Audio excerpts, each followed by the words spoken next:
Magandang gabi po sa ating lahat, mga kapatid. Magandang gabi po, Father. Tayo po ay nasa ika-21 linggo sa karaniwang panahon.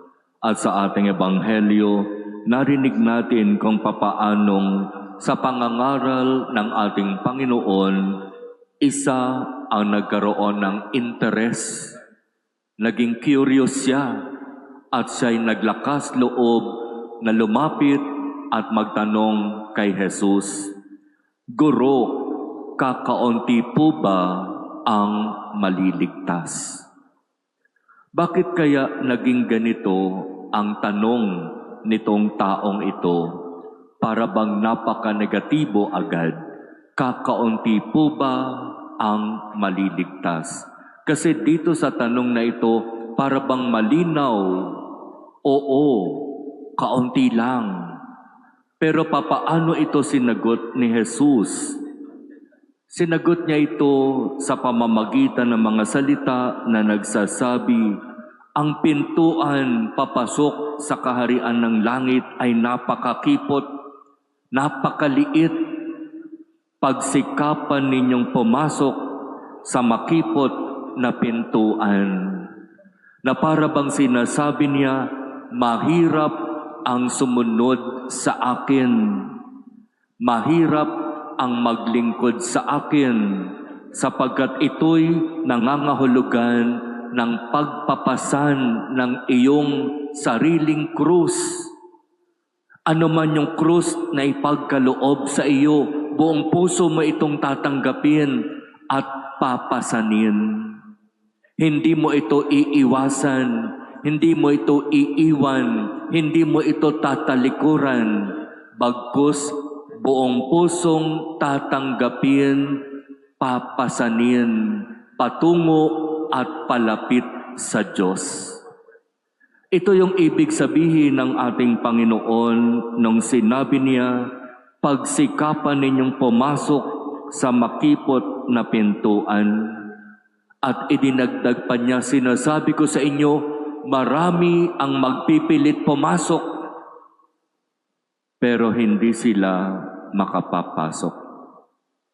Sapagkat ang tunay na makararating at makapapasok lamang sa kaharian ng Diyos ay yung mga nagsikap na mamuhay ng buong katapatan, ng buong kababaang loob, upang tunay na makasunod sa kalooban ng Diyos. Kaya nga sinasabi dito yung talinhaga, meron daw isang tahanan. Kapag ang tahanan na ito ay nagsara na ng pinto, kahit kumatok ka ng kumatok mula sa labas, walang magbubukas sa iyo. Ang maririnig mo lang ay mga salita na nagsasabi, taga saan ka ba? Hindi kita kilala. Sino ka ba? Kaya nga ang sabi ng Ebanghelyo, hindi lahat ng tumatawag Panginoon, Panginoon, papapasukin sa kaharian ng langit. At sino yung papapasukin sa kaharian ng langit? Yung mga taong namumuhay ng buong katapatan, ng buong kababaang loob sa pagsunod sa kalooban ng Diyos. Kaya dito sa bahaging ito ng Ebanghelyo, malinaw na ipinapaunawa sa atin ang katotohanan. Hindi dahil ako'y pari, ako'y siguradong makararating sa langit.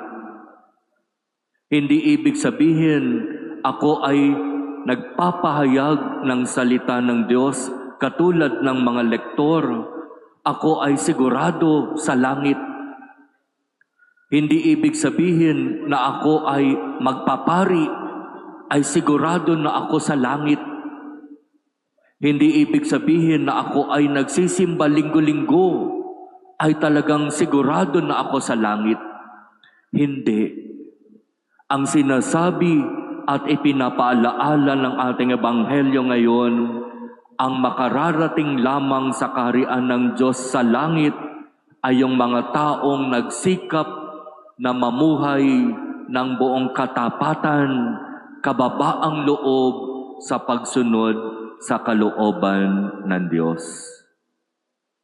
Kaya ito ang hingin nating biyaya sa Diyos, na sa ating paglalakbay sa buhay na ito, ipagkaloob ng Diyos sa atin ang kababaang loob, ang katapatan upang tunay na makasunod sa Kanyang kagustuhan, sa Kanyang kalooban.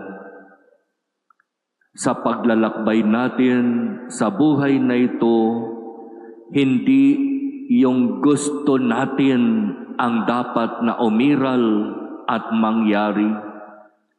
Ang kagustuhan, ang kalooban ng Diyos ang dapat mangyari.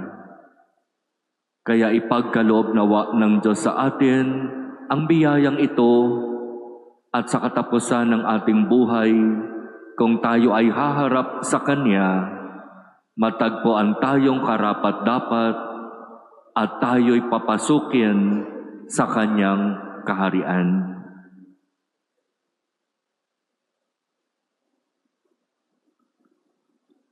Amen.